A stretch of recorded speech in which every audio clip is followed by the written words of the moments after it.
Hi, this is Lisa with All Care Software. I'm going to show you strictly just so that your employees can use the EBB app. You have created them users using All Care Software.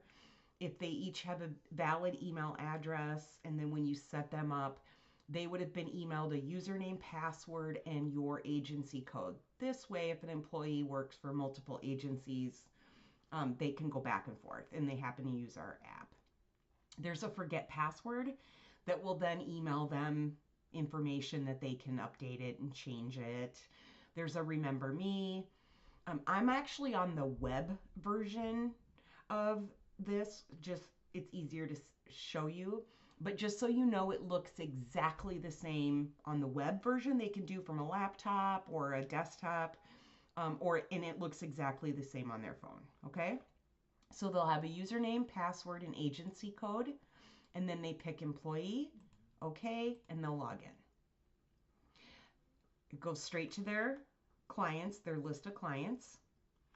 You can see over here their dashboard so they could see any schedules that you've set up today. Mind you, that's in the software, setting those schedules up. It just kind of reminds me of what I need to work. It does not lock me into those times. I still need to clock in and clock out, okay? But if you set them up, they can see these here. Here are the available languages that they can change the app to. It changes the language on the app itself, not in the software how it shows up to you. This is just for the app use, okay? Services. This shows them their clients, what they're authed for, how many units are left for all of the services for their clients. This is so they can make sure they don't go over, okay? They can look at their schedules here again.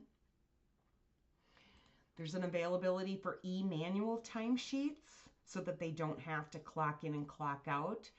That this cannot be used for DHS required services that they're requiring EBB clock in and clock out. This is more so for like live-in, parent, maybe services that you want them to use the EBB app, but it's not DHS required.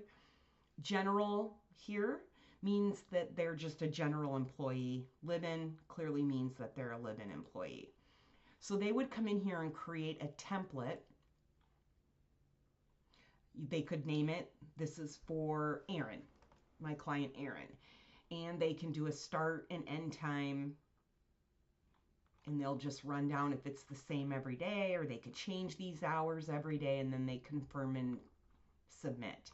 Meaning, let me go back. They could come in here and say, oh, sorry, let me go back. Here's all of my templates that I've created. And then they would use this template, for example. Click OK. Do a start week. And this is going to go on your pay week. So if you're Sunday to Saturday, Monday to Sunday, it's aligned with whatever's in your software. They can pick bi-weekly, and then they pick one of their clients. Pick the authorization, and then they move forward.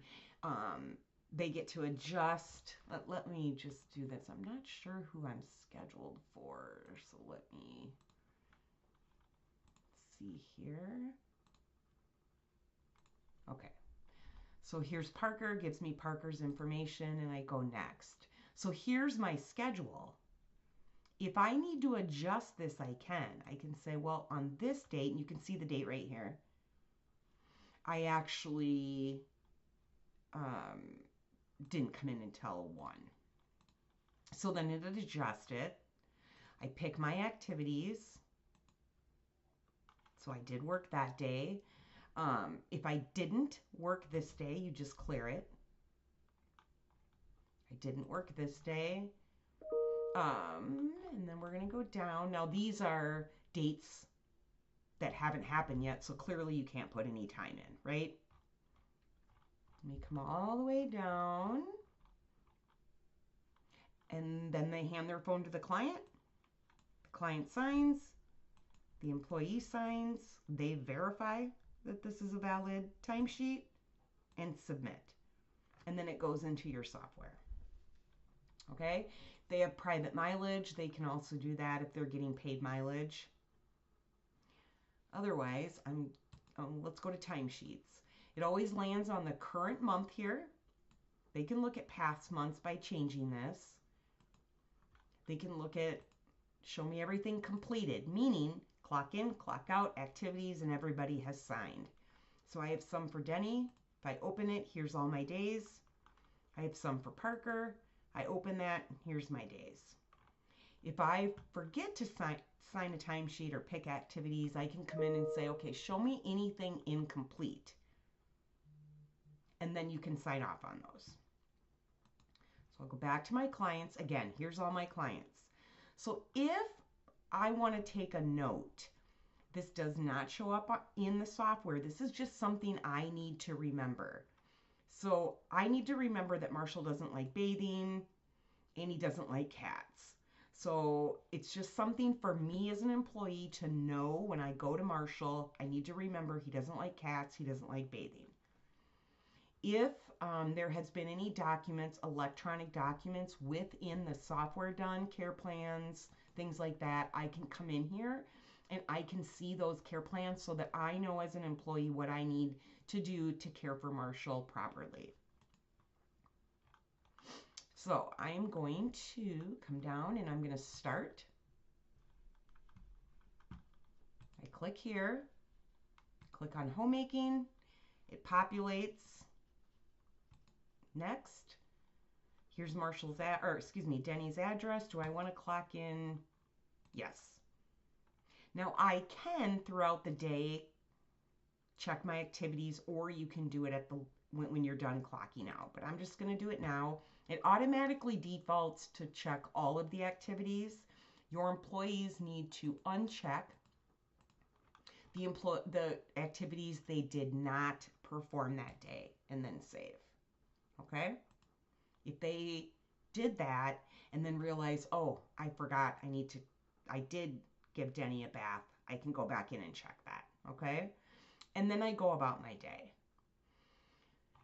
So they have the ability to change their password if they need to. Their password's saved in here. I always like to tell people to go to open sessions. If they have not completely logged out of the app, it kind of sits here and runs. I do. I completely log out, so you only see this login right here. But if they don't, they're going to have multiple of these.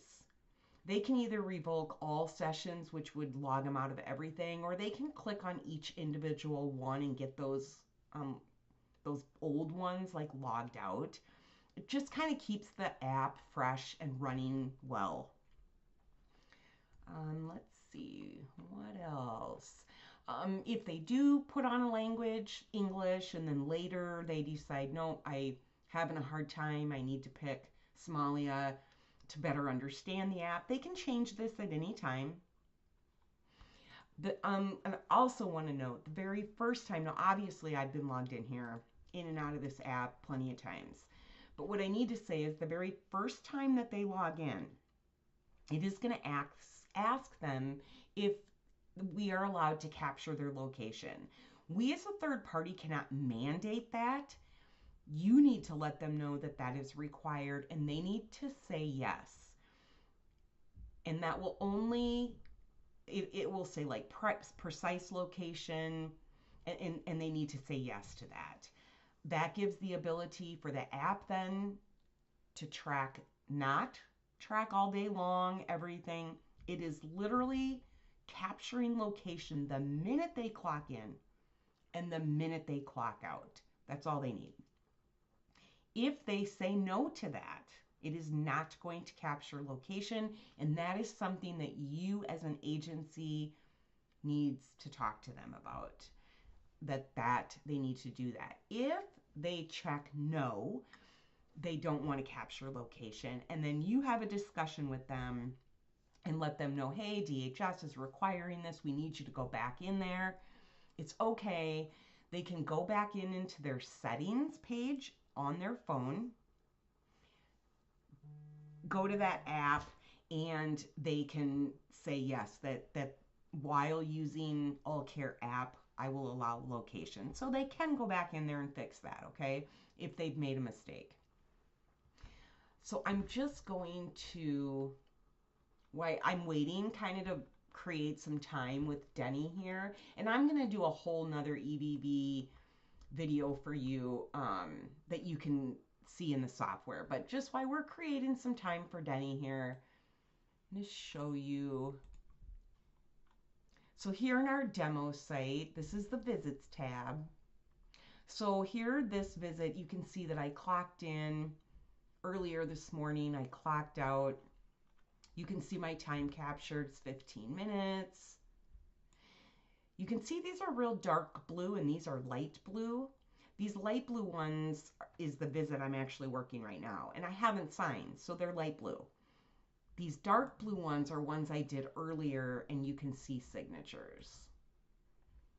You can come over and check my activities. And then if my location was right on with the client, these would be dark blue.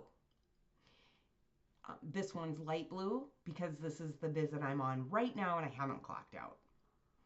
So these red ones, if you click on them, a map will populate. And so here's my clock in. And if you kind of scroll out here, you can see this is the client location.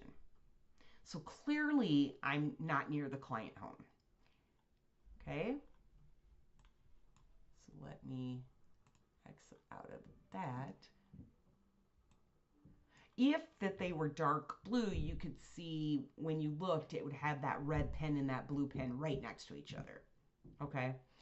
And again, I'm just showing you this just so you can kind of, if I called and said, hey, I clocked in and I didn't mean to, can you please get that out of the software? You can come in here and stop this right away, this visit. Or if you're using it to train an employee, you can come in here and stop the visit so that it wouldn't register and you accidentally wouldn't bill for it, okay? So I'm going to go back to my time here. So again, and if they would log out, let's do that. I'm going to log out. So I'm logged in for Denny, right? And I'm going about my day working for Denny, and I logged out. All they need to do is come back in. Same thing, log in. Shows them their clients. If I scroll down, you can see that I'm working for Denny. It says in process. If I'm like, hey, this was just a tester and I needed to get rid of this, they can delete it or they can stop it right away. Okay, so they have the ability to do that. Then they can just click in process. Let's see if I've generated enough time to clock out here. Do you want to clock out? Yes. No, I can't have zero amount of time. They need to be at least, I think it is 8 minutes that we need to be clocked in. So let's wait a few more minutes here so that I can clock out. Here's the client's address. If you update the client's address in the software, it will update so the client, or excuse me, the employee will always know what that address is for the employee or for their client. So they'll always know if that changes. They'll also always know if the client's email address changed, okay? So again, I'll show you this while we're waiting. I showed you that it defaults to the current month, but if you change that, you can say, you know what, I want to see all my past timesheets. I don't have any that are not completed for November, but I want to see all of my completed. So I've worked for Denny in November, and if I open that up, it shows me exactly the day and the time and the clock in. I can change it back to October. You can even change the year. So now here's my completed for October. Here's Denny. These are all the days in October I worked. And this is what I worked for in October for that client. So they have the ability to see all of their timesheets. And again, like I said, they have the ability to come in here and see incompleted and fix those, if they're missing signatures or activities. We'll go back to Denny and see if we can clock out here. Okay, so it takes me to this. If I have a note that I want you to see in the office, I can just add a note here and it will show up in your software. And again, I'll do a whole nother video about that. If a responsible party is signing, they just click here and sign. If it's the client, I'm going to hand my phone to Denny. He's going to agree that this is a valid timesheet and he's going to sign. Oops. And submit. I'm going to take my phone back. I'm going to tap it. I agree that this is a valid timesheet. And then I'm going to sign. Submit. And I'm done. I can go to my next client and do the whole process again. I hope this helps. You can always reach out. I always tell agencies that if employees are having issues clocking in or clocking out, you as an agency clock in as them and see if there's the same issues. Otherwise, again, you can always change your passwords. And then when they're done, they just log out. So we're going to work on more videos, but this is at least a video to get you with EBB knowledge.